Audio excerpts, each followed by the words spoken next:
തളിപ്പറമ്പ് ഇരിട്ടി സംസ്ഥാന പാതയിൽ കുറുമാത്തൂരിൽ സ്വകാര്യ വ്യക്തിയുടെ പറമ്പിലെ കൂറ്റൻ മരം റോഡിലേക്ക് പൊട്ടിവീണു. ഈ സമയം ഇതുവഴി യാത്രക്കാരനുമായി വന്ന ഓട്ടോ രക്ഷപ്പെട്ടത് തലനാരിഴക്കാണ്. മരം റോഡിലേക്ക് പൊട്ടിവീണതിനെ തുടർന്ന് ഗതാഗത തടസ്സവും നേരിട്ടു. ചൊവ്വാഴ്ച ഉച്ചയോടെയായിരുന്നു സംഭവം. തളിപ്പറമ്പ് ഇരിട്ടി സംസ്ഥാന പാതയിൽ കുറുമാത്തൂരിലെ സ്വകാര്യ വ്യക്തിയുടെ പറമ്പിലെ കൂറ്റൻ മരമാണ് റോഡിലേക്ക് പൊട്ടിവീണത്. ഈ സമയത്ത് ഇതുവഴി യാത്രക്കാരനുമായി വന്ന ഓട്ടോറിക്ഷ തലനാരിഴയ്ക്കാണ് അപകടത്തിൽ നിന്ന് രക്ഷപ്പെട്ടത്.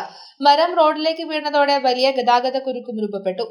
സാമ അബ്ദുള്ള, മണ്ണൻ സുബൈർ, KT ജുബൈദ്, മോസിൻ എന്നിവരടക്കമുള്ള നാട്ടുകാരും ഫയർഫോഴ്സ്, KSEB ജീവനക്കാരും പോലീസും ചേർന്നാണ് റോഡിൽ വീണ മരം മുറിച്ചു മാറ്റിയത്.